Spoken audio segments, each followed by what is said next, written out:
Ooh, what's up, everybody? It's your boy Dan in the building. We back again, man. Talking about those Dallas Cowboys, man. It's a lot that's been happening in the offseason, man, and we're here to talk about it. We have Dak Prescott, man. We got George Pickens in the building. We're here to talk about it all, man. But without further ado, here's my co-host. Hey, what's going on, fam? This your boy John. Hey, sit back, relax, grab yourself something to drink. Let it be known. Sports.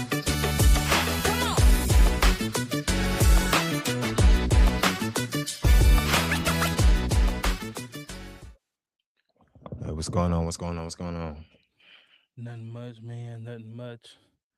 Nothing much, man. This has been the loudest, quietest off season the Cowboys have had in quite some time. I can't even remember the last time we have had a off season this quiet and yet this loud. There's no drama going on within the organization. All the drama is with the fans and the media now. Normally it's Jerry and Steven Jones and the coach this, the coach that, a player this, a player ain't there. It's normally something going on with the Cowboys organization. But it's quite things are quite different.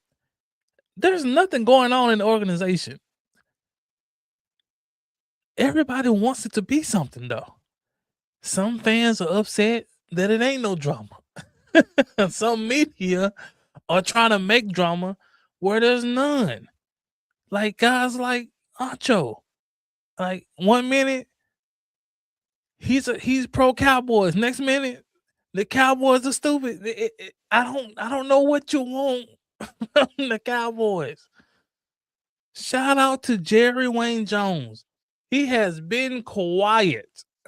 This is the least amount I've heard from Jerry since the draft. Normally Jerry is stirring up something. He's saying something he don't got no business saying. Especially when you got a guy who's playing on a franchise tag. Normally Jerry goes into an interview and he says something about the guy that ticks the guy off. And now we have a full-fledged on war within the organization. But Jerry and them handled this like we all have been longing for, with professionalism and with care. If it's a guy that you want, be professional about it and handle the situation with care. And that's what they did. Steven Jones came out, stopped all the speculation, saying, "Hey, we're not going to sign Pickens this year. He's going to play on."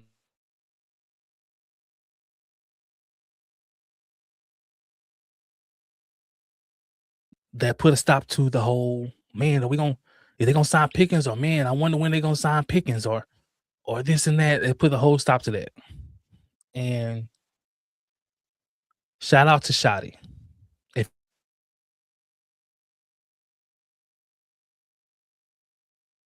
If there's a difference in the culture of the Cowboys, this offseason proved it. There's a major difference. There's a major difference in the culture of the Cowboys. This offseason proved it, because so many people were basically yelling that George Pickens wasn't going to be in mandatory minicamp, or he was going to hold out in training camp. Folks, we got George Pickens in the building. I don't care what the media say. George Pickens in the building. Shotty said he was coming. Shotty said he called him. He said he was coming. He asked him to need a ride. He said he didn't need a ride. Pickens showed up. Pickens showed up to the start. Oh man, we got Dak talking about it.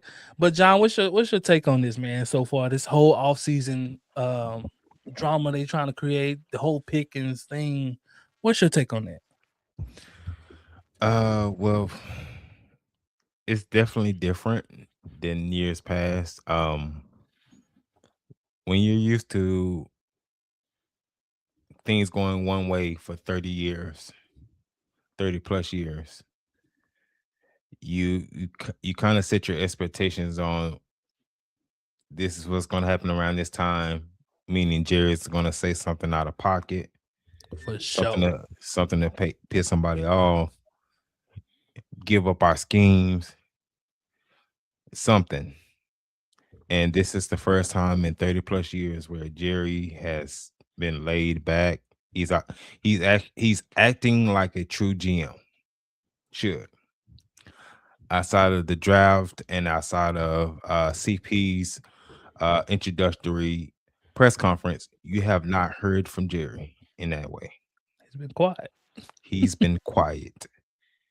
And we have to remember for 30 years, this has not been the case. So we're all kind of like, okay, when is the other shoe going to drop? So we just completed minicamp and it's still no issue. So we got another 2 months before, training camp. So hopefully it stays this way. But I do think that Jerry has kind of turned the corner just a little bit, realizing that the way he was going about things it's not helping your football team. Well, I think Jerry has turned the corner by giving up the culture of the Cowboys into Shotty's hands. That's true. Because this the way things are going, this ain't Jerry's DNA. This Mm-mm, somebody else's DNA. at all. This is more Robert Kraft DNA. I'm gonna let y'all. I'm gonna actually let my coaches do their job. That they're gonna set the culture. They're gonna set the structure. I'm gonna let them bring in the players that they want to bring in, and let them coach them the way that they want to coach them. Because we know in years past, with players, some certain players, if they didn't like somebody coach, they will bypass the head coach and go straight to Jerry. Or not even having a bypass. Jerry was so involved that Jerry was basically shoulder to shoulder with the players. He Yeah. was on the sidelines. He's in the locker room. So your access to the owner is instant. Like you got a problem with the coach, you can talk to the owner right there. He was just so he has made himself so available to players to the point to where the coach was overpowered or overlooked. And also it ain't just that. Also, when you have passive coaches, Yeah. right? They don't That's set no type of standard. And for a while, we've been having head coaches like that to where, yeah, they're coaching, but they don't hold the players to no standard. Mm-mm. Like And we had Shoddy was sending players home. Like, hey, cuz if you can't abide by the team guidelines, you gotta go. facts. And then Yeah. Go ahead. I also got a shout out to Jerry, man. He didn't string it out.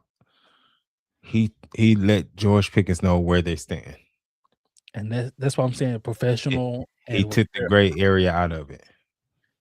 It wasn't a string along like, well, we're gonna get it done. And like, look, yeah, we want you, but right now we're going to put you on this franchise tag. And then next year we can revisit this and go from there. But right now, this is what it is. It's much more money than you have made in your career. We want you here, that's but facts. at the same time, this is what it is. We got too many holes on defense that we got to address. And shout out to George, man. He has got a bad rap, man, for so many years of being not a level-headed guy, of being a guy that lacks understanding, of being a guy who's always controlled by his emotions. He has handled this situation very maturely. Like in his mind, and I kept telling people all season, like just logically thinking, it doesn't make sense for him to hold out. He loses all the way around. He loses because you're gonna get fined every day that you don't show up, every practice, everything. You're gonna get every team meeting. You're going to get fined for that. 2, You are not everybody's favorite in NFL, which meaning teams ain't rushing to give you a contract. If that's the case, teams would have been trying to trade for you.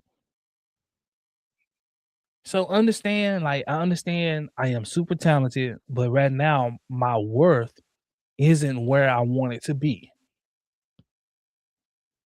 So I'm gonna go in, I'm gonna play on this franchise tag, I'm gonna ball out again.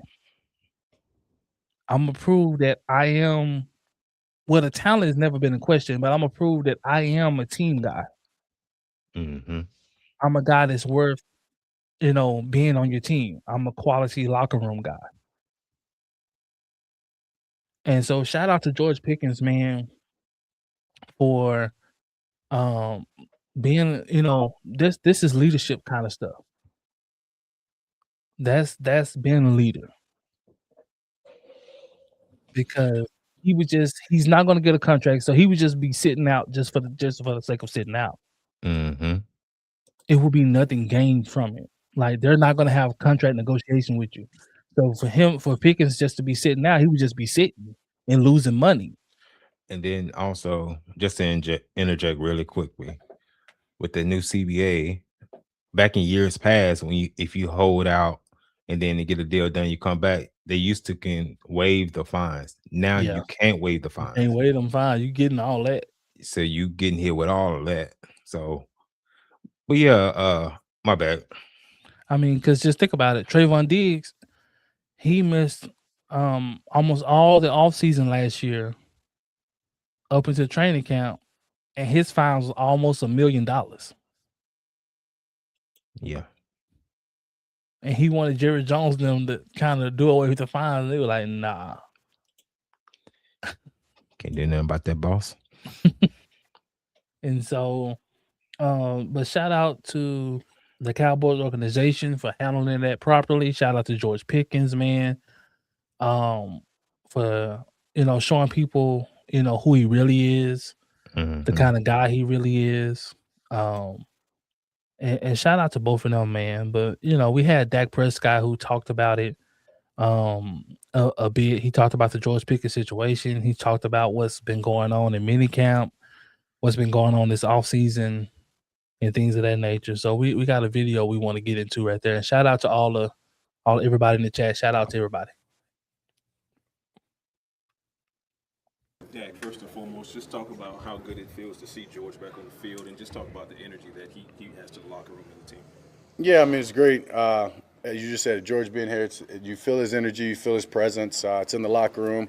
Obviously, it's out there on the football field, and just to get back in sync, throwing.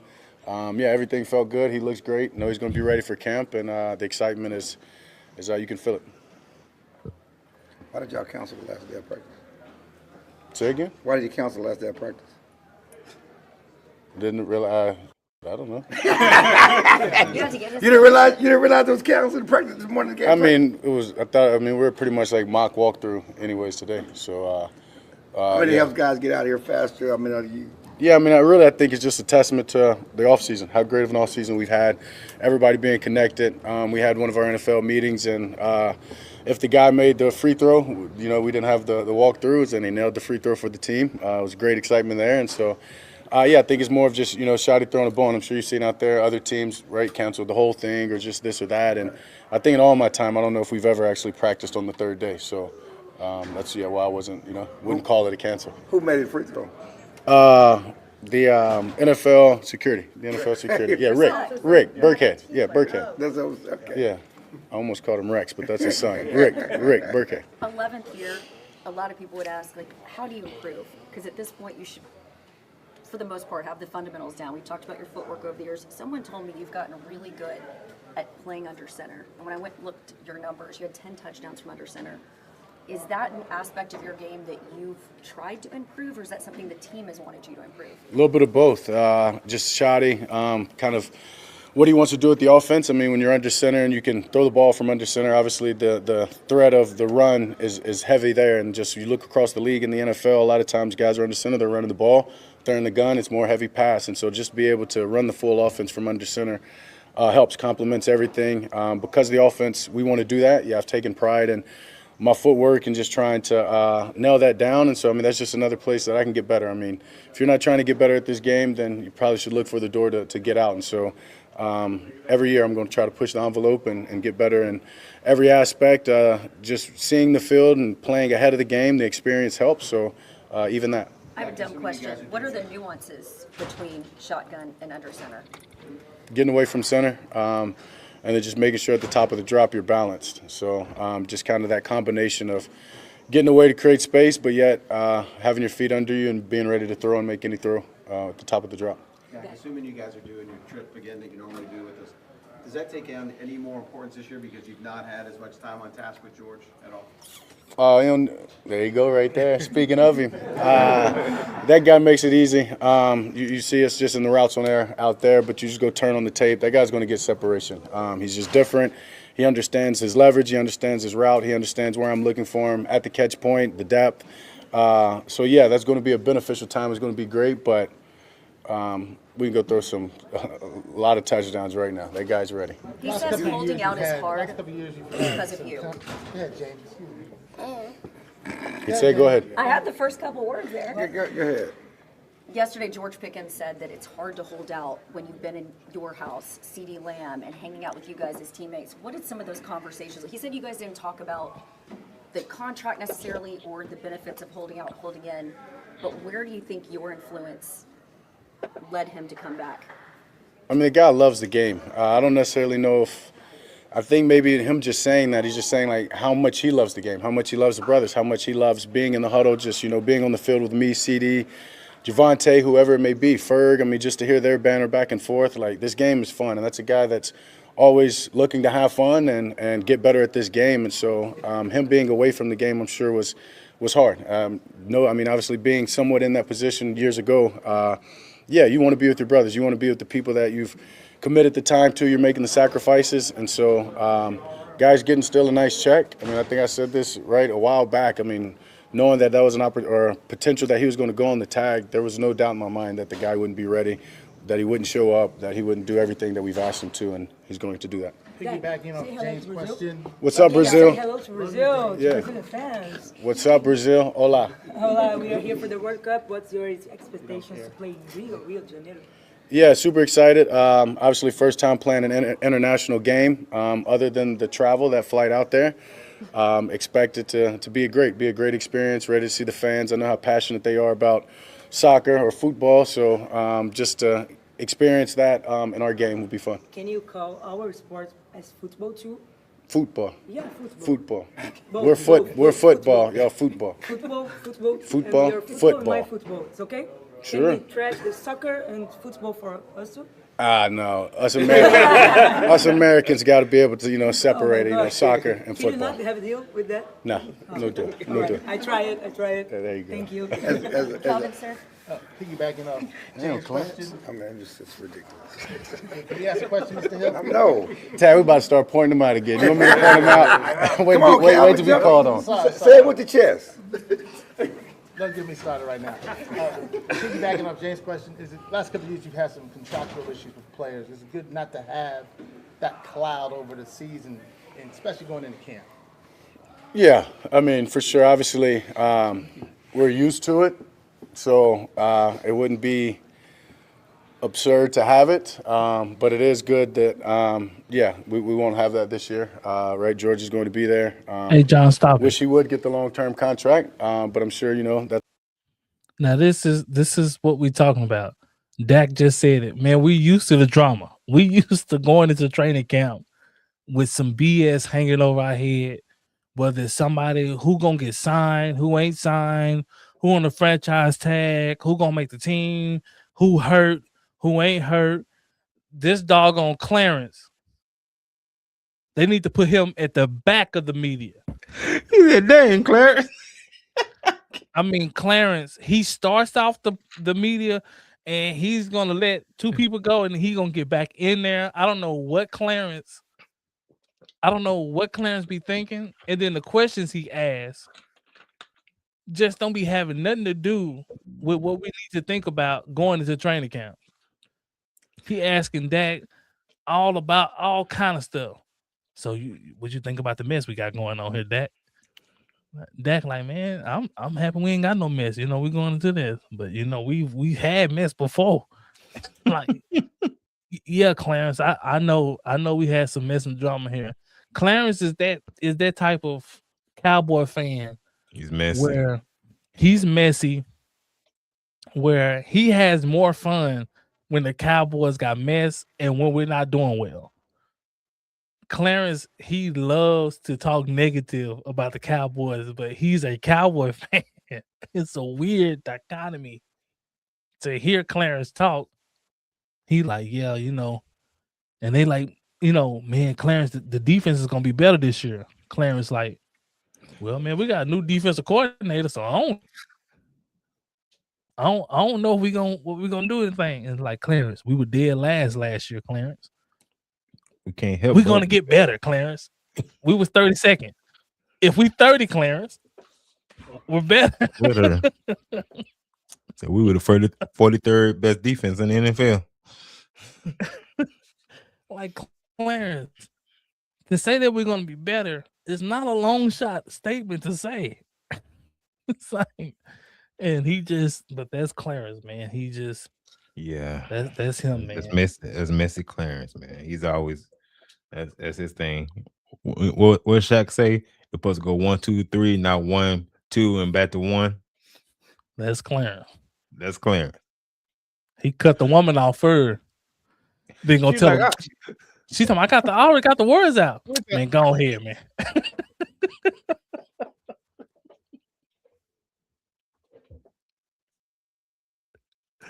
He mad like she was in the wrong. Yeah, he mad because he cut her off, and he mad that she's like, "Hey, man, I already got the words out of my mouth," and he cut off mid sentence. She like, "Hey, Dak, so you think about this?" And Dak, man, I'm gonna tell you about this going on. God, dog. And Dak had to finally address him like, "Come on, Clarence, man. Come like, on, man. Like, You know, we're gonna start calling you out again, bro. He's like, I'm gonna have to start pointing people out in the media, like, okay, it's your turn. You know, I don't want to have to do that, but you ain't leaving me no choice, man. Oh, man, that's Clarence, man. Let's get back into this. It's all being talked about and discussed in closed doors, and it's not necessarily has to happen immediately. So, yeah, hopefully these are the last of those questions, and we can, get them on something long term whenever that's right. Piggybacking off Calvin's question, has this been a quiet off season because of that? You feel like things are quieter around here than they have been in past years? Yeah. He always sound like he just woke up too. Like no, it's never quiet. And I mean, you saying from like you guys or the locker room or yes, what? Everything. It just seems like there's not as much ancillary stuff. Maybe I just think that the focus is in the right place. And the real question, it's the Cowboys, right? Quiet. I don't know if that's ever the right word. Yeah, the focus is in the right place. I think everybody's channeled for the same goal, to get better 1% each and every day. And I think, from just the free agent signings, the guys that we've brought in, the vets, George obviously showing up, excited to play on the tag. We can all focus on winning and what we need to be focused on. Is this the first time y'all aren't going to have one in recent years? Because it's Zach Martin had a holdout, CeeDee Lamb had a holdout, we had Micah hold in. That's what makes it quieter. I mean, that's just you guys. That's us. We're not holding out. But just getting to camp and not having to be asked about it incessantly and being able to have the whole team together and relatively healthy at this point to really get the install going and be ready to go for the season. I'm still answering questions about it and nobody's holding out, so. Well, we won't ask any more if you answer this one. Yeah, I've tried to. It's been quiet. Guys are focused on the right thing, we're focused on winning. What do you think about this left tackle back? There you go. No, I'm serious. I'm 100% serious. That's a battle. Yeah, Nate Thomas, Tyler Guyton. What have you seen from those two, and how important is it to get that right? Yeah, I mean, those are two guys that both can play and both are huge to this team. I mean, whether it's they're battling out now to be the starter or not, there's both guys that we're going to need. Both guys are going to have to play at some point or another. And so, I mean, they're pushing, they're doing a hell of a job. I mean, I love both of those guys, the way that they approach the game. Just watching Tyler get better, watching Nate get better, they're going to push each other. You won't get a full dose of Christian Parker's defense until training camp when you guys get the pads on and stop popping. But from your POV, what have you already seen from his defense, how it's coming together, and new guys like Caleb Downs as they try to become leaders? Yeah, they're just playing. They're playing with a lot of confidence. You can just tell by the way they're communicating. Whether it's walkthroughs, whether it's out there at practice 7-on-7. Yeah, guys are taking ownership in what they're being asked. We've got great energy from not only CP but the rest of the coaches. So it'll be a battle. They've already gotten us in some of these days and OTAs, and the rush isn't even there. So once you let Quentin and Gary and Kenny and all those guys, take off and put pressure on me, I'm sure it's going to be tougher. But it's an iron sharpens iron. Super, super excited about it. A couple of those guys have already reminded and already warned me that it won't be as easy as last year or some camps that I've had in the past. So just even that trash talking or fire starting is awesome. Sorry, we're still in off-season workouts. We like here. to trash talk. We're struggling. Yeah. Quick question just about CP's chirping during practice. Flo said that he's barking at y'all a little bit, talking some trash. Is that kind of nice to have, maybe that engagement as an offense to kind of, Yeah, no, for sure. I mean, I naturally talk trash, right? We've talked about that, and I think, and then we like to celebrate on offense, and you can just tell from CP's reactions and mannerisms as he's a competitor. And so he's going to let you know when they get the best of the play, or he's going to let you know in 7-on-7 when he thinks that would have been a sack. And so it creates for a great environment, makes it a little edgy, but the competition is at an all-time high, and people are taking pride in what they do and the plays that they're calling. As the longest tenured Cowboy, old man in the room, so to speak, you kind of have a pulse of the team, so to speak, of how it's been. Are they moving different based on the Cowboys moving different? Do you have a different confidence going into this season based on some of the things you're doing and how you guys are doing in the offseason? Do you see that? Yeah, I see it. He strikes again. How many times is he going to bring it up? That man Clarence keep asking about the doggone all season, about whether there's drama, whether it's, do you like it not being messy around here, Dak? Dak like, yeah. How many times I gotta say it? Yeah, we like it. We like it. There ain't nobody, holding out. We like all this. Oh, well, you glad that you ain't gonna be asked about this all season? I'm trying not to be asked about Clarence, but you're asking me every chance you get. You ask me about the messiness and contracts and all this stuff. You keep asking me about it. And we ain't even got nobody holding out. You still asking me about it. So about last year's holdout or hold in. And she said, I want to let you know, because Zach Martin held out. CeeDee Lamb held out. Michael Parsons, he held in. I don't even know what that is. I don't even know what that is. But I was lost. But he did that. But he did that. He held his within. And then you come back, and now people wonder if George Pickens gonna hold out, but he here. And we just want to know what you think about that. They keep asking the same question different.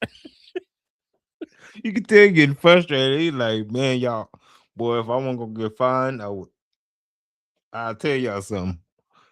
They keep asking the man the same question. So yeah, Pickens, especially Clarence, boy. Pickens is here. How do you feel about that? I feel great about that. Next couple of questions. Dak, how do you feel about ain't nobody holding out? How you feel about like, God dog, man. I'm happy, okay? I'm happy about it. I'm glad. What else do you want from me? Dak, this is the first year you ain't had no drama, man. I want like, hey. Ain't nobody. It's been a few football questions where they asking him about, hey man, how is practice going? Are y'all doing this in practice? Has it been competitive? How this? Can we get more football questions, please? Stop worrying about what drama you trying to. Like I said, the media has been crying because they need the Cowboys to have drama so they can have something to talk about. Real fans want to hear about football. What's going on the football field? What's going on in the scrimmages, in the 7-on-7s? What's going on in the meetings? Mm-hmm. How's the chemistry? Are guys catching on? Are the new guys catching on? How the installs have been going? Has anybody had any problems on the installs? What are your thoughts on the defensive scheme? Have y'all tweaked anything on offense? What are y'all plans for the red zone? Red zone. You had problems in the red zone last year. What are your plans? What do you plan on doing differently? What's your outlook on the season? So, how do y'all plan on utilizing Pickett more? I know he played majority X. Is he going to move around more? Could we see him in the slot? Yeah. We didn't see him a lot. We didn't see him and CD a lot on the same side of the field. Could we see that? Yeah. You know, man, more football questions, man. Come on now, yeah. And this is the media. So fans can really follow the team. So we can know the progression of the team, how the team moving. So we know what to expect when you go into training camp and you start having these full-on scrimmages. Like, we know what to expect. Oh man, they're gonna be doing this, doing more of this. So I like that they're gonna be playing more in the center. I like that. You can disguise a lot more. Yep. If you're passing just as much as you're running from under the center, it's hard for the defense to gauge what you're gonna do. Yeah, and we talked about this last year during the season. Them implementing that more. Like you said, it opens up so much more. And it's kind of similar to what CP said about their coverage, their cover 2, their cover 1 coverage, and the many variants that you can do out of that coverage. Out of that base coverage, you can the offense doesn't know what you're gonna do. I know, and that's important, bro, because I know CP is saying, I want our coverage to look the same every time we hit the field. I want it to look the same. I want you to not know if we're in cover 2, cover 3, cover cloud, whatever we in, cover 8, whatever we in. I don't want you to know what we in. If we're blitzing, I want our blitzes to look the same. Same pre-snap, you don't know what's gonna go on. And so I heard CD Lamb say that, it's been a bit of a headache going up against Christian Parker defense because it's hard to read pre-snap because they're in the same look every time they hit the field. So, we just want a little bit more questions, a little bit more football questions. So man, can we please get some better media members, man? It's time to retire Clarence, man. Yeah, Clarence been here since 95, so let's get some young blood in there, man. Put some guys in there, man. In the future, man, put us up there, man. Hey. There's some people out there, man, that can ask some good questions. Vosh Lombardi, Law Nation. Put some of them guys in there, man. Yeah. They can ask some real football questions so we can know what the heck is going on with the team. That's a fact.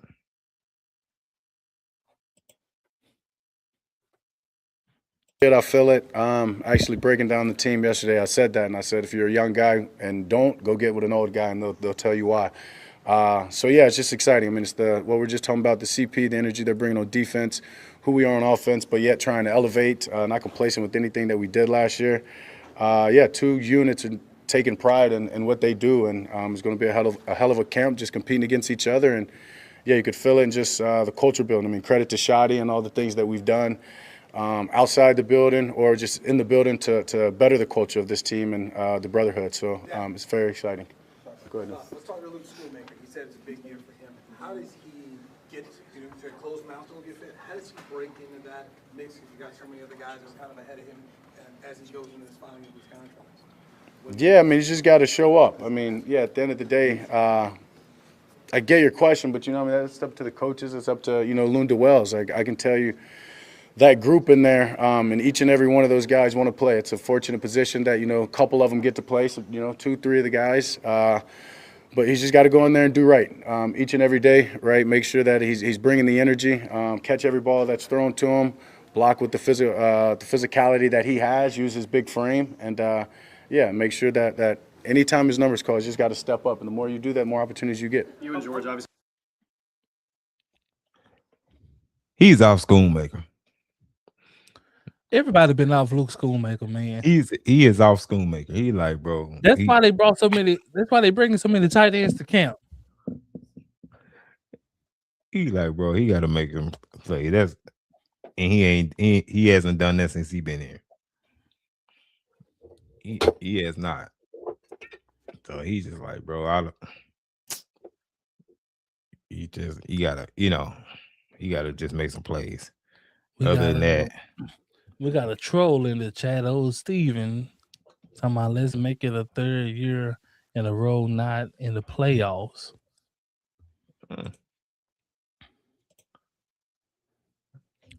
We got a troll there with a team that just lost a star wide receiver. Because their quarterback can't throw across the middle. He can't read defenses. He can't read a defense to save his life, but more power to you, man. You got a quarterback who ain't nothing without a tush push. Saquon Barkley had an off year. Boy, that Eagle offense was trash. Man, throwing for 100 they defense was like that, but their offense was trash. That man was throwing for 90 yards a game. He ain't nothing not sticking his fingers up somebody's rear, trying to get 2-3 yards here and there. Well, we're gonna see this year. We shall see. They'll blame another coordinator. Oh yeah, absolutely. It's the coordinator. Absolutely. This is what they're gonna do. It's such a good start last year. Where can you guys improve? Every ball gets completed. Every ball that I throw him gets completed. I mean, that's my standard. That's his standard. And whether it's deep balls, short balls, whatever it may be, just taking pride and just continuing to push the envelope. I mean, he's a hell of a talent. And, so whatever. Have you been working on your dance moves? We saw him at Tyron Smith's wedding. We've got Jake Ferguson's wedding coming up. We're going to see that on Instagram? It depends on if somebody's, recording me. That I'm not sure is recording me. But I'm always going to have a good time. No. I think I'm walking, down, somebody down. A lot of guys didn't get the invite, so it's I'm a groomsman. You're a groomsman. I'm a groomsman. I don't know about weddings, man. That might work. Yeah, for sure. I said I'm off that. That's too small. That's backwards. You trying to? Oh no, there you go. Yeah. There you go. Yeah, it fits nice. Fits nice. You can keep that one too. No, gave me that because it was expensive for me. Gave me that because it was expensive. You gotta pay for that head, man. She said it costs a lot of money. You gotta pay for that head. I look at this. Yeah, Texan for sure.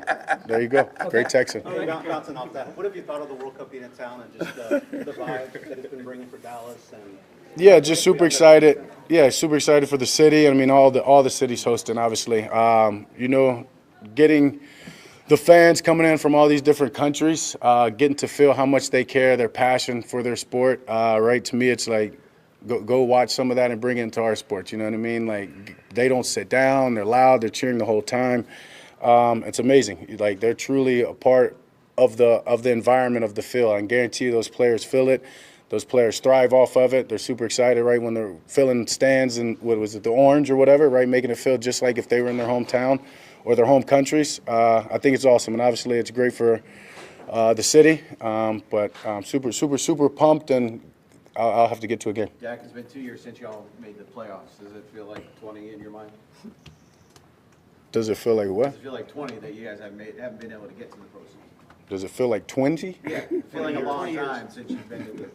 Oh, does it feel like 20 years? No, not quite. However, yeah, I mean, yeah, you miss it 2 years. Yeah, it sucks. Definitely, but we're pushing, and yeah, that's our goal. That's a minimum. When you have a team like this and they've done everything they have in the offseason, we just said, obviously, we got to push and get better on offense. But when we know we're already improving on defense, yeah, that's the minimum. It's everybody's goal in here. To hear like Q say like he's never been to the playoffs, right? Like that's what you want to do it for, and that's where that's what I told him. I said, I'll get you the playoffs. I'm gonna need you to go help us win it, right?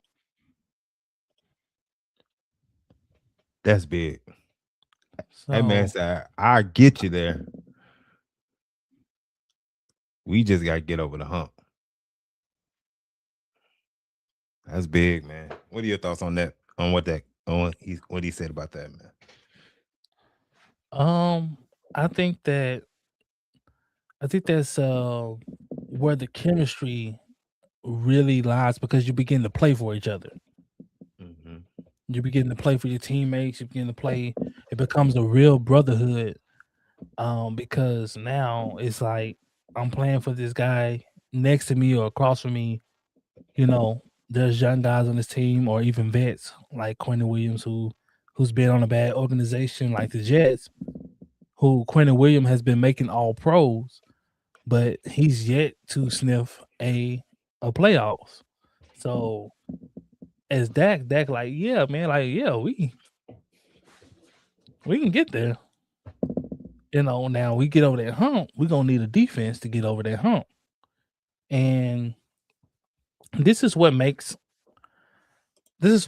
teams from average to good to really good teams, is how good your defense is.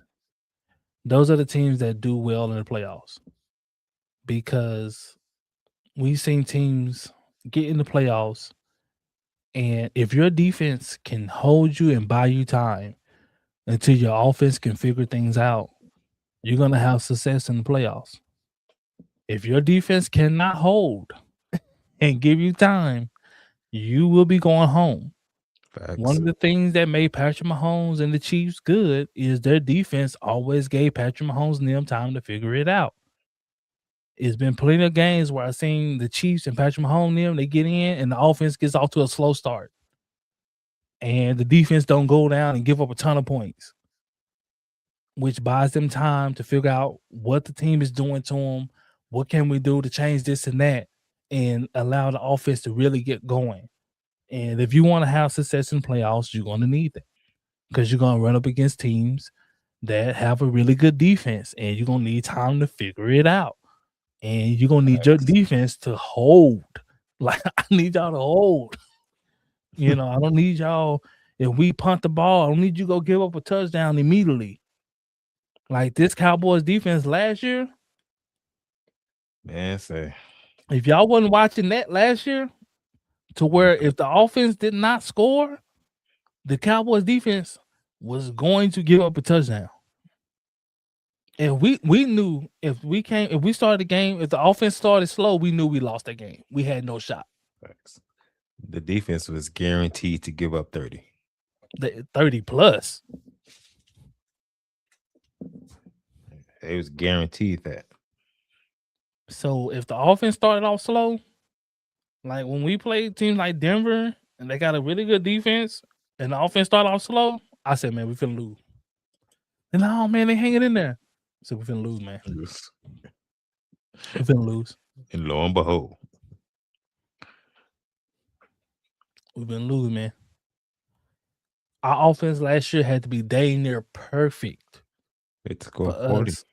for us to have a shot to win. We had to score 30 plus, almost 40 points to have a shot to win, because we had to overcome the defense. The defense was so putrid. And we scored 40 and got a tie. That's how bad this defense is. There's so many games where we should have won easily. We just end up losing because the defense just kept giving up touchdowns. And it was just stupid touchdowns. It'd be touchdowns to where guys didn't even know they were supposed to be there. Facts. And now you got a guy who just standing wide open. And it's like, bro, who's supposed to be over there? And everybody on the football field looking like this. I don't know. It'd just be stupid touchdown like that. Like we lost to Carolina. Wasn't even supposed to lose to Carolina. Their receivers were so open on miscommunication. We got guys who think we in cover 2. Other guys are playing cover 3. And it's just like, come on, man. Man, if we just know where to line up at and what to play, we could have been better. I think that's what Darren Wilson said on the podcast not too long ago. He said, "Man, we had so many players out of position." He said, "If we could, that alone would be an upgrade on what we seen from last year. Just Yeah, being cause in the right position." look at the touchdowns we gave up. Like only unnecessary touchdowns. Like Mhm. that we gave up. We gave up touchdowns simply because a guy was playing the wrong coverage. Or shooting the wrong gaps. That too. I seen linebackers run right past the running back. The running back looking shocked, like, "Oh shoot, I can't believe." Because I think we reviewed the last season on a different episode where Kenneth Murray shot. They was on a I think like the 1 or 2 yard line. They was in the red zone, and he shot the wrong gap, and the running back just like He looked at him. He turned his head, looked Yeah. at him, and was like, "Wow." So you're gonna go to this traffic here instead of plugging this hole. It's a wide open hole. Wide open hole. He runs to the loaded side of the field where everybody is. The running back cuts back. He's supposed to be filling this gap. He's nowhere to be found. He's running this way. The running back is cut back this way. It's stuff like that. Just in that standpoint, you be better. Had we just done the necessary things, we could at least been 25th. At least. That would have got us in the playoffs, bro. We lost games stupid way. We gave up 500 plus yards to Russell Wilson, guys. Who is now retired. They thought Russell Wilson had rejuvenated his career after that game. And went right back to being trash. Next game, he trash. Nah, it's just a Cowboy defense. You ain't good.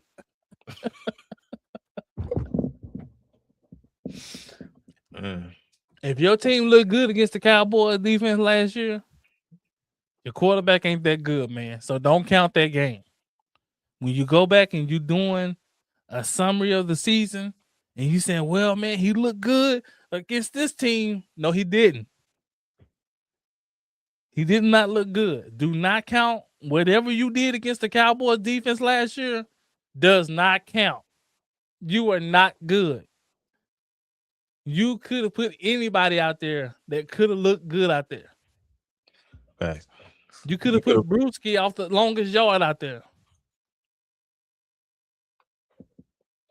Not Brewski, man. Now, I definitely do think college team could definitely would have ran up and down the field on that defense last year. Maybe not ran up and down the field, but it would have been competitive for sure.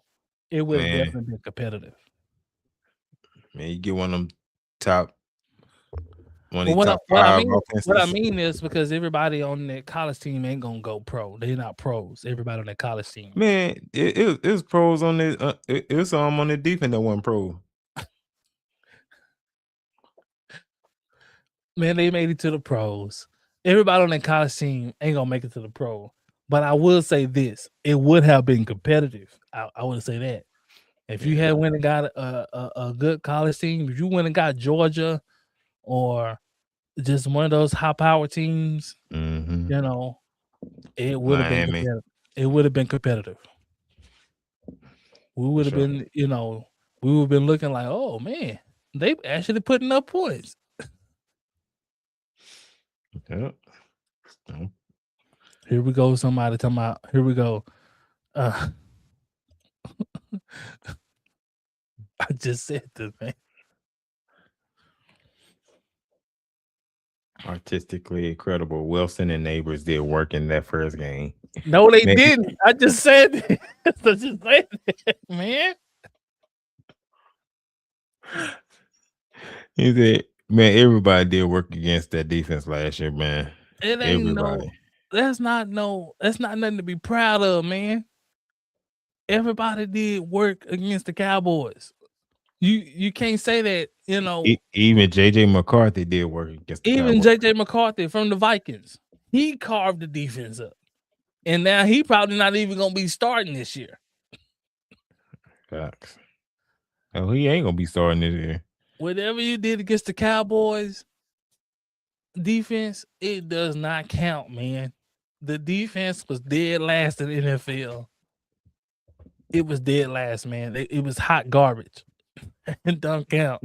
I could tell it don't count because look at how the rest of the season went for Wilson. He got benched.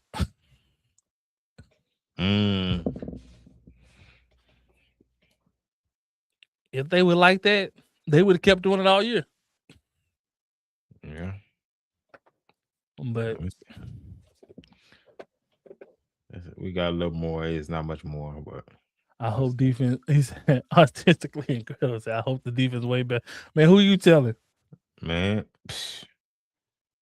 Man, shoot. For sure. Man, we ain't got nowhere to go but up. Ain't nowhere to go. If we go any further down, we be in hell. We ain't got nowhere else to go. I told you we was the 43rd best defense. And yes, I said 43rd. So our defense is so low, we couldn't even pray that. We couldn't even pray about that. You just have to endure and let that happen. Right, and so like just having the guys that are pushing for every little thing, the vets that we've brought in, I can't speak enough of just about how the men that they are, the leaders that they are, the way that they're influencing not only their position groups but their units and this team. And so it's fun. Were you going after Downs a little bit yesterday, or was that just how it shook out? There was like 4 targets his way. I didn't know if you were trying to seek him out and test him a little bit. No, not at all. Wasn't trying to seek him out as more. I mean, he was probably guarding CD or Ferg or just happened to be where the ball was going. So not at all, but he's doing a hell of a job. I mean, he's got his hands full, right, with the guys that he's got to cover, but that's only going to make him better. I mean, we go back and forth a little bit here and there, but not necessarily on the football field. I told him how to hit a home run on that first pitch he threw out. And then he reminded me about me striking out at the home run derby. So said, you got that one, bud. Right. Appreciate it. See y'all. Take care. Oh, man, that's the end of that. We heard what Dak Prescott had to say, especially how minicamp has gone. And they have thrown Caleb Downs. They have thrown him in the fire immediately. He's been guarding tight ends and receivers. They've thrown him in the fire. And it's nothing worse than being thrown in the fire with the firepower that Dallas has. When you're talking about dealing with CeeDee Lamb and George Pickens and Ferguson and Turpin, and you talking about that's a lot. It's like no matter where I line up, it's a problem. No matter, especially dealing with if he's playing nickel, especially with dealing with Dallas with the nickel, because they gonna slide CD in that nickel in that slot. You might catch Turpin in that slot.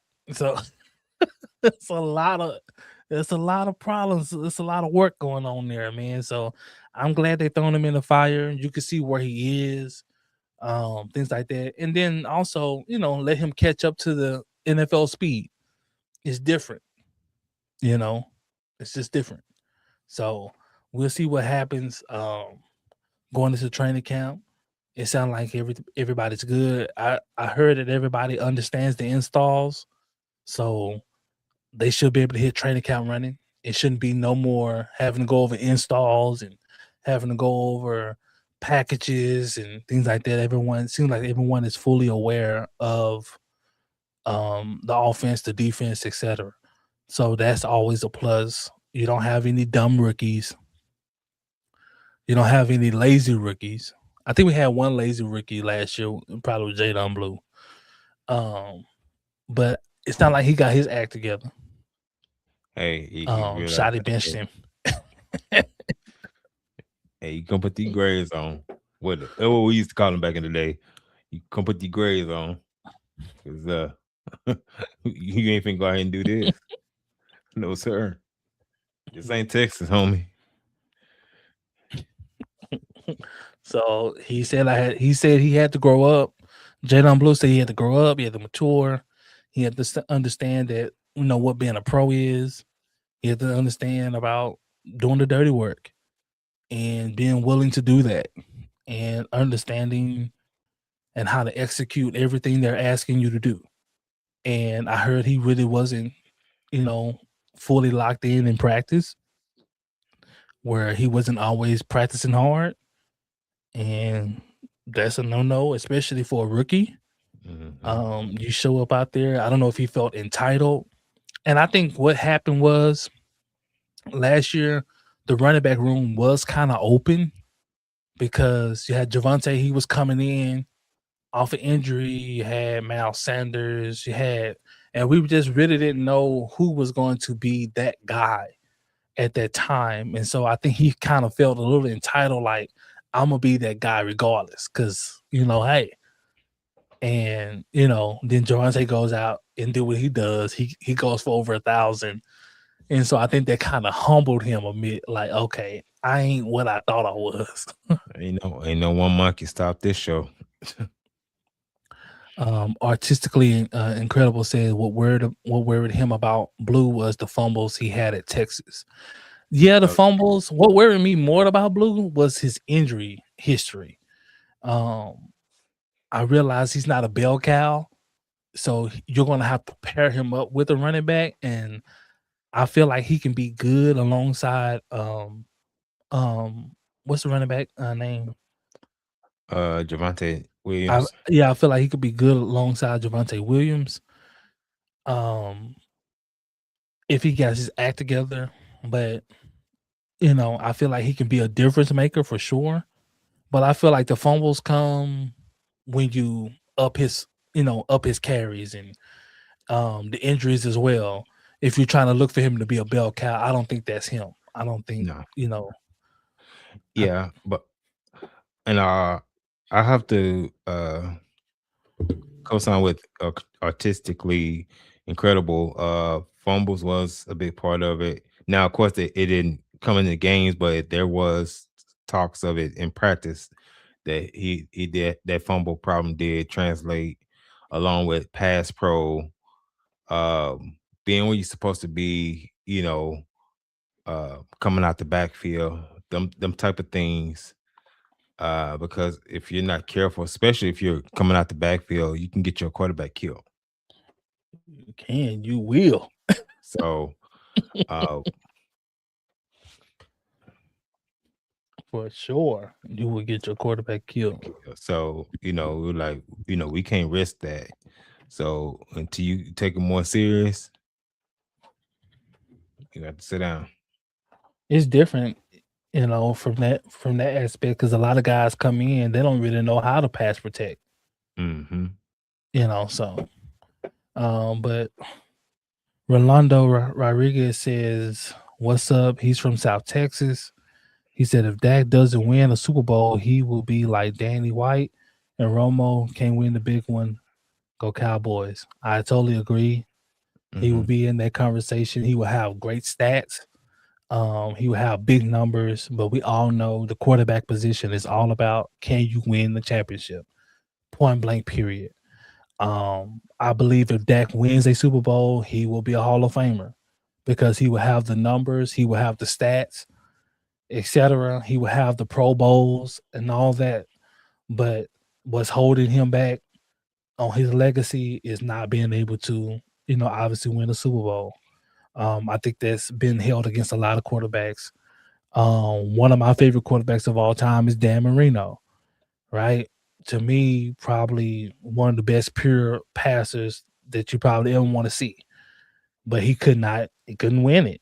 It was always something. Either his team wasn't good enough, it was always something why Dan Marino couldn't win it. But, when you talk about like just arm talent, yeah, Dan Marino was like that for sure. Facts. So for the young bucks who don't know about Dan Marino, what people rave about Aaron Rodgers now, that was Dan Marino years ago. So I agree with you, Rolando, that if Dak doesn't win it, that puts him in that category with a lot of the other quarterbacks. And I think he realizes that, especially going into year 11, like, okay, it's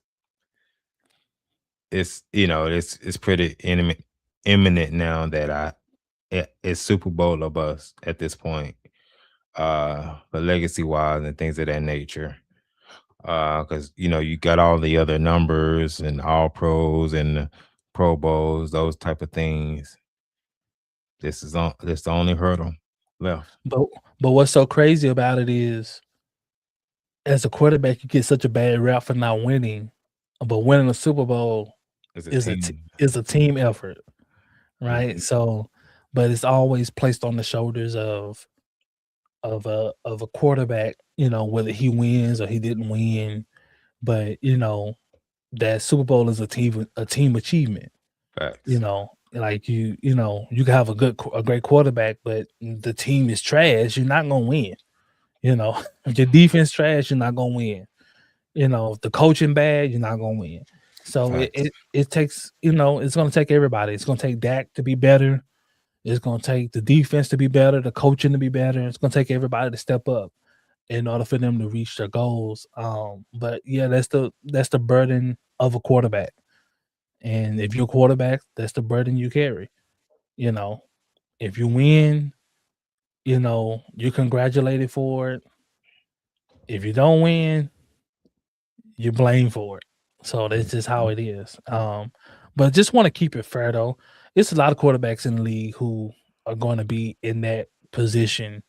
You got Josh Allen, you got Lamar Jackson, um, you got quite a bit of quarterbacks in there. Um, but it's also Super Bowls that won't help a quarterback's legacy either.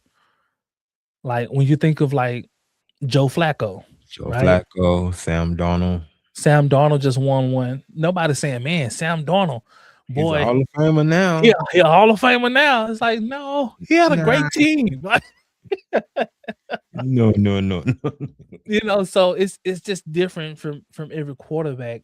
Like, every Super Bowl ain't the same for every quarterback. Sam Darnold, him winning the Super Bowl, you don't look at him as a Hall of Famer, right? Because man, he's not gonna have the numbers to be a Hall of Famer, right? So it's just different from from quarterback to quarterback. Like Joe Flacco, like he won because his defense. Like could nobody score against the Ravens? You just couldn't. Ray Lewis and them, they wasn't giving up a ton of points. Just what it was. Joe Flacco had to just go out there and manage the game. Don't you turn the ball over. Give us 1 or 2 touchdowns and we straight. So but it is true Dak gotta win it, man. He's got to win one. He's got to win it, man. He has to win it. If not, man, I believe Dak possibly has a 3 to 4 year window to where he's gonna have to figure it out in the next 3 to 4 years, or his replacement will be in the building. So I think more of the question is, or we haven't talked about is, appreciate that, man. Appreciate that, Leonardo. Appreciate that, man.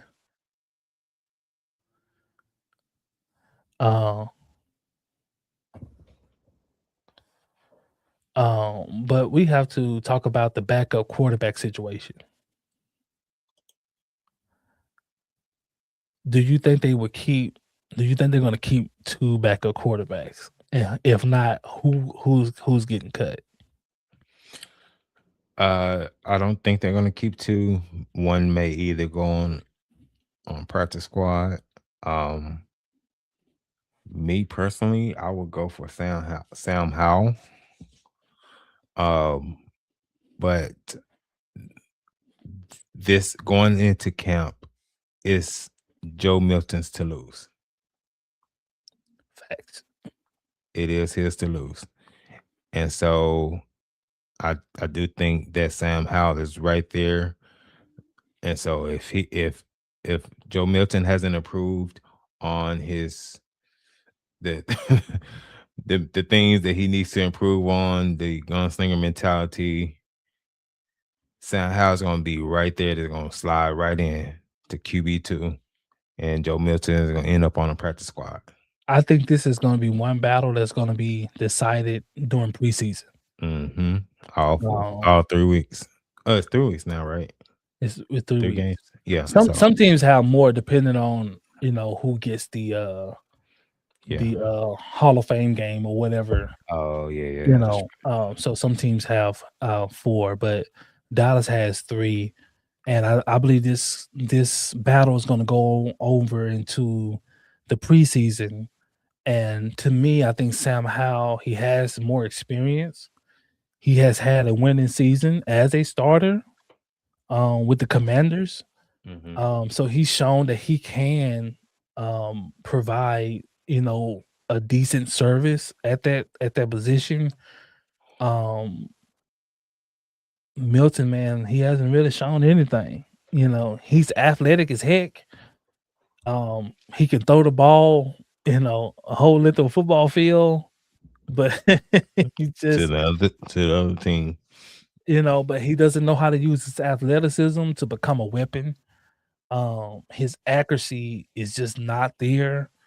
And I think what really hurts Milton is his pre-snap reads. Like, it's hard to play quarterback when you can't pre-snap read anything. What'd he say?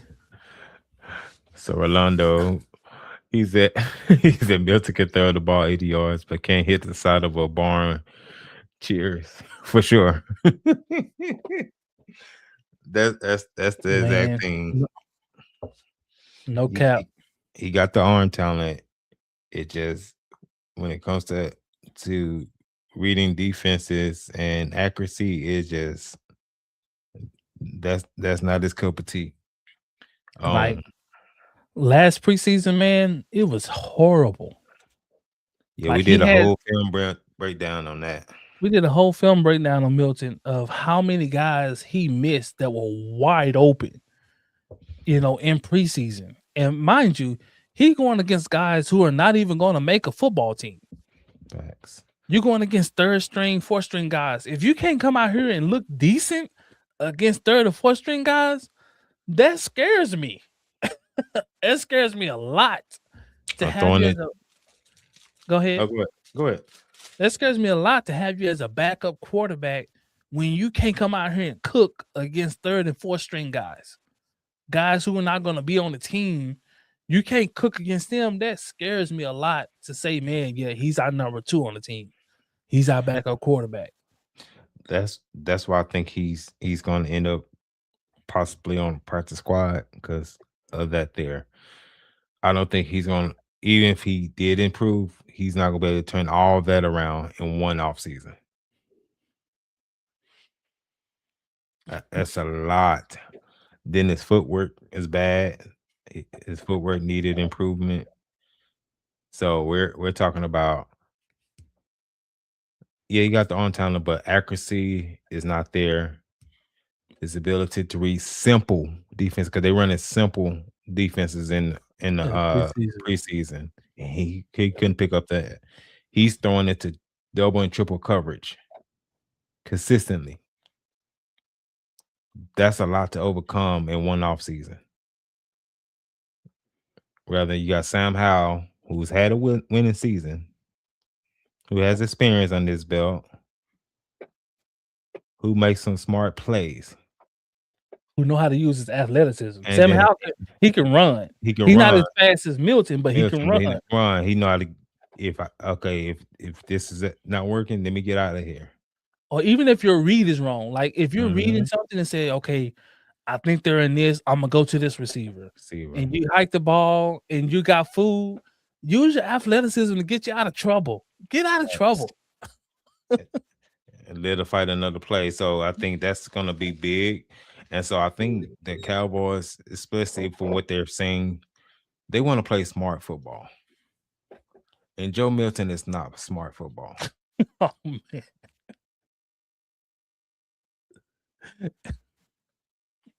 Man. If I'm lying, I'll be glad to say I'm wrong.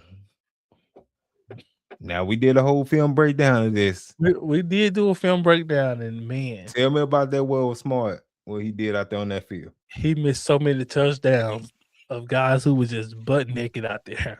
I was just like, Joe, this guy is right in front of your eyesight. How do you not even see the guy? He's just wide open. And man, that's gonna be an interesting film. When y'all go watch film, that's gonna be, boy, it's gonna be so much tension in there. Because you gotta remember, those receivers are trying to make the team. Mm-hmm. So you not getting targets because the quarterback is just, he suck. Like, it's like, man, I'm wide open. Like, but he's hindering, my ability to make the team. And it might not be the Cowboys. It might be good film for another team that's looking for a receiver. Right. So you want to have a good game, not just for the Cowboys to pick you up, but there's other teams that are watching, or to even just make a practice squad. Just make the practice squad. You still get paid on there. So it's guys that are trying to do that. Guys who was undrafted, who just walked onto a team, and man, I need to put out some good tape. And a lot of those receivers, man, they was winning. They was winning, man. They was winning, man. They was getting off the line. They was winning. That's a fact. So, I mean, like I said, it's going to be his to lose, but I do think he's going to lose it. That's my take on it. One of those receivers, man, he got lucked out. And one of those receivers was Flournoy. Yeah, and he's potentially going to be a receiver 3 now. I remember him getting frustrated during the preseason game because he like, man, but nigga, like he open, like, you get, you're trying to remain calm or whatever. You're not trying to show your teammate up, but in the same breath, like, I'm trying to make the team. Like, like my career hanging on the arm of this guy. Yeah. Man, we appreciate that, man. Much love, man. Appreciate that. Yeah, we appreciate that, Rolando. Yeah, I think we got a good chance this year, Rolando, man. We're going to believe, man, that you will see this Super Bowl, brother. Yes, sir. It's going to come Cowboys. Man. Go Cowboys, man. We are due for one. If it's any franchise, any fans if the Knicks won one, you got to know we do. We're coming down the chamber, baby. And they thought the Knicks were acting a fool. Let the Cowboys win the Super Bowl. Somebody going to jail. They already hate the Cowboy fans now. Just wait. Boy, they gonna be sick of me. They gonna be sick of me. And I'll probably go to the parade. Look at that. I might go. Mm-hmm. And I might be filming. I might film it. We might vlog it or something. We might film it and put it out. Put it out. I was only a few months old when the Cowboys won the Super Bowl. Yeah, we do, man. Yeah, man. Shoot, man. Me too. We do. Yeah, I was born in 92, man. I was born in 92. I wasn't that old. When's the last Super Bowl we won? 95. 95? So, yeah, what? Shoot. I was 3 years old, something like that. Yeah. Almost. Yeah, you weren't even quite 3 yet. Yeah. So, yeah, man, we do, man. Yeah, I think we do. We're in the chamber, man. We do, especially if the Knicks gave me hope. That was 56 years.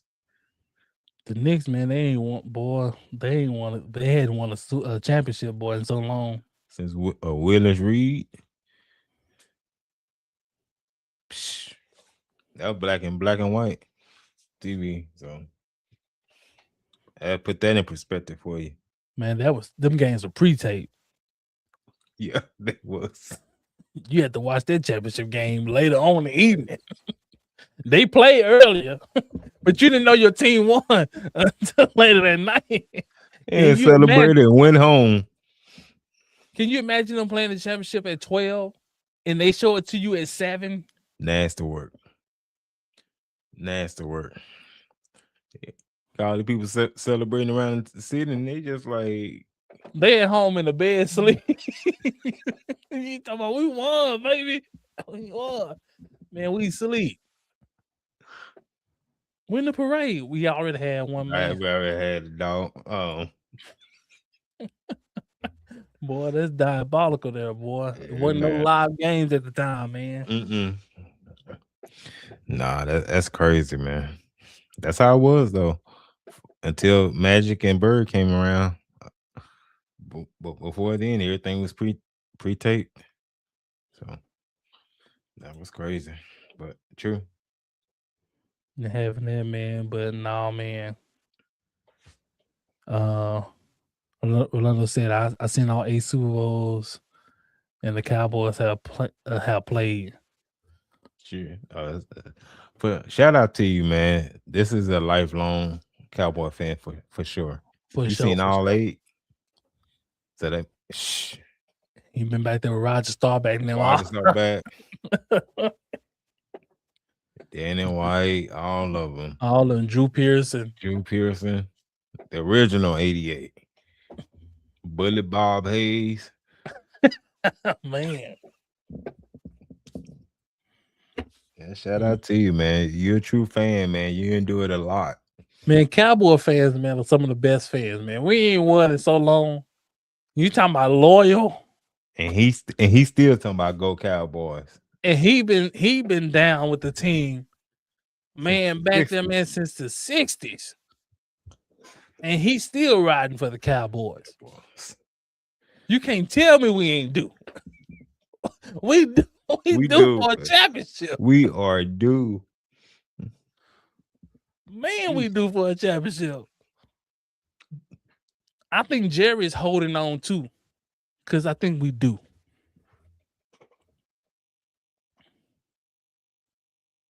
I think Jerry's holding on because he feel like we do. I think Jerry will be at peace once we win another championship. He'll be at peace. He'll be able to go ahead and rest. Don't do that, John. Taco Cowboy said, "What's up, guys? Been a fan since '91.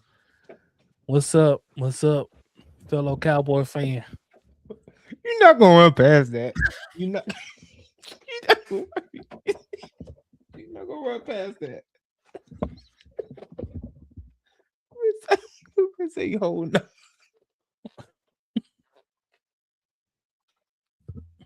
Shout out to all the Cowboy fans, man. Shout out to all of them in the chat. Shout out, man. Cowboys. We'll see you in a minute. It's been a minute for sure, for sure. Oh, this man said he is holding on. I believe Jerry is holding on. I think we due for a championship, and all his skin color is leaving, and I think Jerry's holding on because I'm like, why he won't retire? He won't even retire,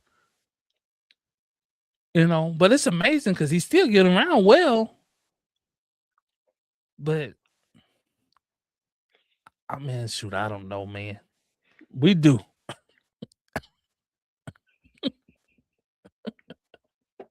We due for a championship, man. The Cowboy fans are due for a championship, man. We're gonna show you how to celebrate like no other fans can, man. And I know they don't want us to win one because you ain't gonna be able to tell us nothing because you can't tell us nothing now. You can't. You're gonna be sick of us. You're gonna be sick of us. Boy, you think New York had a old media ain't gonna have nothing to say because they hopes is all on the Cowboys always losing. Cowboys win a Super Bowl, man. They ain't gonna have nothing to say. Well, they think the Knicks had a parade. They ain't seen no parade like it's gonna be if we win one. I mean, you got networks and you got guys who built their career on talking negative about the Cowboys. Facts. Stephen A. It's the biggest culprit there. For sure. But man, no, we do, man. We do for one. For sure. For sure. We do for one, man. For sure. And I think Jerry feel it in his bones. And that's what I'm hinging on. Taco Cowboy said, I grew up watching the Cowboys and the Knicks with my dad. You can tell me nothing. Facts. Cowboys and Knicks fans are all in the same. Facts. They call us delusional. They call us psychotic. They call us all the names in the book. And we halfway delusional. We halfway psychotic. We are. But god dang it, we fans. We die That's what hard. fans do. We go through the muck with these teams, with the stupidity that these teams do year after year after year, and we still hold on. We holding on for dear life. And boy, I mean, the Knicks held on for 50 years and got them a ring. They held on for 50 years. Spike Lee, he been sitting on that sideline for so long. That man done paid millions. He dang near bought a ring. Now, I hope they give him a ring, man. I hope they give him a ring. Spike Lee deserves a ring. He deserves a ring for man, all the money man he has paid poured into the millions of organization. dollars. He has been a mascot for that team. When you think of the Knicks, you think of Spike Lee. Spike Lee. You do. Yeah. He said, been there when my Knicks were only won 17 games back-to-back, final losses in 94 and 99. Jeez. That's a fan, yeah. 17 games. I had to take a year off.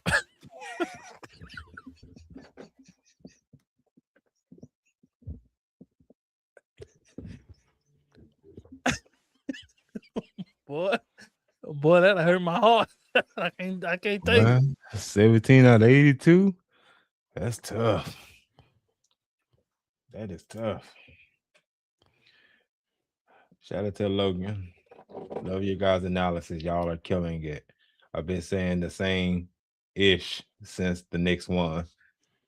Hey, man. Man, you got to see where it lines there. Like, man, you got both of these franchises who ain't won nothing in years and decades.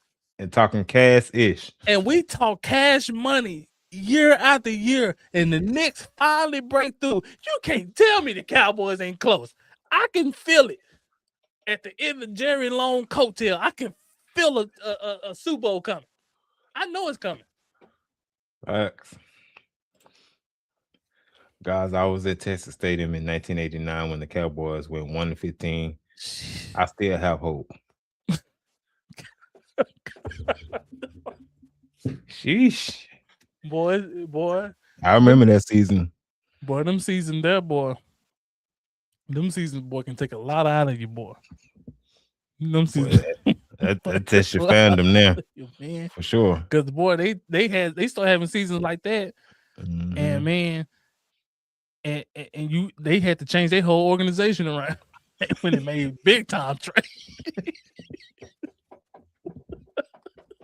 Somebody got to go. Jimmy Johnson said, wait a minute.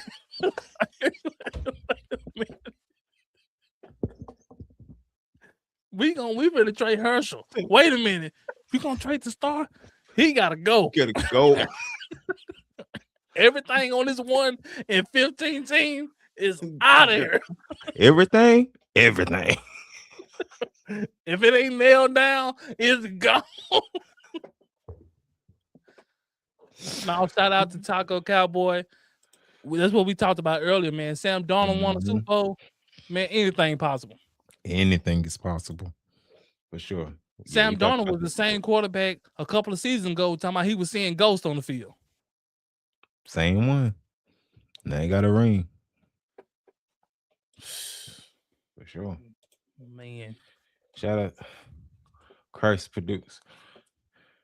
Knicks were just a little more experienced and better coach. Wemby will win probably 2 or 3 chips in his career. It's possible. I mean, they for sure got out coached. And I mean, that was the first time for both of them to be in the finals. Mm-hmm. Now coaching did play a major factor in that. I will say that. But the Knicks were just a better complete team than the Spurs were. They had more guys that showed up in the biggest moments than the Spurs did. So Yeah, the Knicks had better composure, man. yeah, Intense moments, like most of those games in the finals, man, it came down to the final 3-4 minutes of the fourth quarter, and the Knicks made less mistakes than the Spurs did. The that's what Spurs it came literally down. gave games away. They Mm-hmm. would all the stupid turnovers, all those things you just cannot have in the finals, especially in the last 3 to 4 minutes of the game. You just can't. So they lost there. Now Wemby, do I think he'd be back? Yeah, but it's never guaranteed, man. You don't know what lies down the road, whether it's injuries, whether it's trades, whatever happens, contracts. So that's why they say when you get there, take advantage of it because you never know when you'll be back. Yeah, Taco Cowboys. I'm not buying that excuse. They beat OKC, the former champs. She got a little pushback. She said she ain't. She said you ain't stepping to a Knicks like that. She said, "Hey, you want to say that when they were playing OKC?" That's what she say. Oh, then she follows that. She said some are still comparing the Walker trade to Micah. Yeah, I don't see how they. Well, they did clean up pretty good with that Micah trade. They got a lot out of their trade, man. 2 first rounders. You got Quentin Williams out of there, all pro D tackle. You got so Quentin Williams. What's the other D tackle name? Kenny Clark. Kenny Clark. You got Caleb Downs out of that. Malachi Lawrence. And shoot, throw GP in there. We got. Oh yeah, well. But no, they cleaned up pretty good, man. In that trade, man. Really to overturn a whole defense within a year. You can count how many guys are still left on this team from last year. So they did a complete, almost a complete overhaul on this team, man. Taco Cowboy said the Knicks came in as underdogs, even out there going up 2-0. The Spurs were slighted to win. Yeah, the Spurs were the favorites to go into there, man. And to be honest, I believe that the Spurs probably was the better team for as talent is concerned. But I think the Knicks were a better team as far as they know how to play together. They know how to win. And that's what it comes down to. And then the number one factor is a lot of times if the games are going to be close, the team with the better closer wins. And that was Jalen Brunson. He knew how to close games. When the games were close, the Knicks knew where to go with the ball, and Jalen Brunson knew how to close it. Just point blank, period. Ronaldo says, guys, are you worried about the Cowboys players getting into trouble before training camp? It always happens. See, we got PTSD. This is 30 years of PTSD of something always happening between the gotta happen. Like we've been waiting all season for something dramatic to happen, whether it's Pickens holding out, whether it's somebody gets in trouble, somebody got a DUI, somebody got locked up for something, somebody got a gun charge. We've been waiting for something to happen, and it ain't happened yet. And I'm hoping that we turn over a new leaf under Shotty, that we have a new culture. I'm hoping that we don't have no shenanigans like that. But I do feel where you're coming from, man. But I think that we're heading in a better direction, man. Yes. So we have about 6 weeks before Oxnard. So that's a lot of time, man. That's a lot of time. You got young. You gotta remember these are young men with all this money and all this time. And outside of working out, you can work out what 2 or 3 hours, maybe 4 a day, and you still got the remain all the other hours in the day to do whatever, you're subject to whatever at that point. And so, yeah, all we can do, man, is cross our fingers, man, and hopefully we can get the Oxnard scot-free, man, or as minimum trouble as possible. So, Man, if I'm Shotty, man, I'm assigning detail to certain players. Certain players, I'm assigning detail to, so okay, they can be watched. I'm gonna be like Clarence. I'm gonna be messy. Who them players? CD and George Pickens, when they together, they are a problem. They subject to party. They subject to go gamble. They subject to be out all night. Hey, Chad, y'all put in the chat who would y'all assign security detail to? Dak gonna be fine. Don't have to worry about that. He gonna be fine. Turpin, gotta watch Turpin. Gotta watch him. He like to ride around with pistols. Gotta watch him.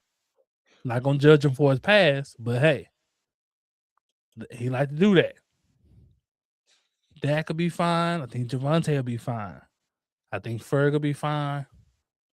Another player that I probably want to look out for is to me, I think Barham is just. I just think I don't mean to single him out. I just think Barham. I just think that he can be a potential problem because he don't talk much, and so I just think that he can get overly frustrated.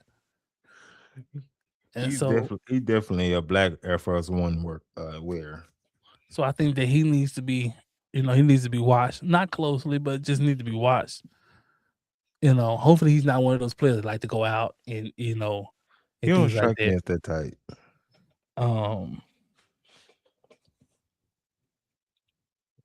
I got one for you. Sam Williams. I was gonna say doggone Sam Williams. Ooh. I tell Sam Williams, man, you go out here and cut up you want to, you cut. Go out here and you get locked up. You go drink. He said if I get one phone And call, you get a pistol case, you go out here and you assault somebody. You go out here and he you do like to any go on of high that. speed chases and stuff. Do not go out here and go on a high speed chase, and then you hop out your car as if they're not gonna be able to locate you, man. If that ain't the dumbest thing I ever heard. How you run from the police in your car? You hop out your car and get out on foot as if they can't locate you, Sam. You work for the Cowboys, Sam. Where are you gonna go? Home? Where your car is registered to? Where you gonna go? You gonna show up at the Star? Where are you gonna go?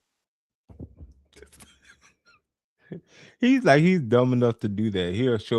He'll run and go to the Star. He'll show up at the Star at practice and then see the police out there like, man, I wonder who they're here for.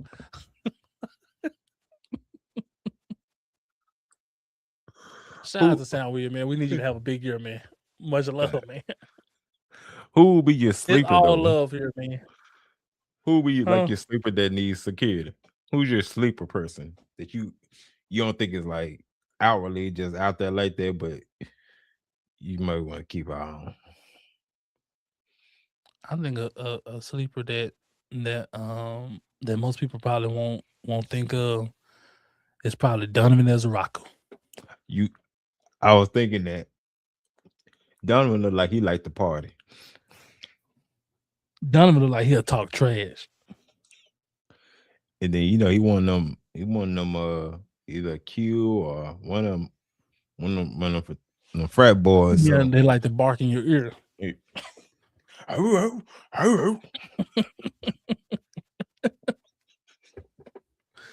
Don't be hanging out with your frat. Man, I got about a month or so before training camp. Just chill out, man.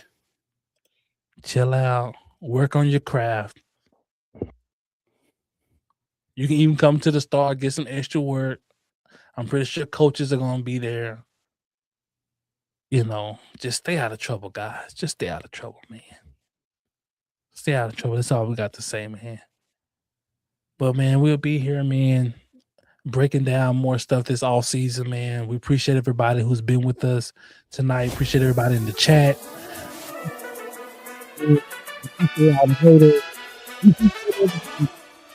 We love y'all, man. This is Let That Be Known. Remember, man, hit that like, subscribe button. It don't cost you anything. Follow us and Let That Be Known. But until next time, peace out.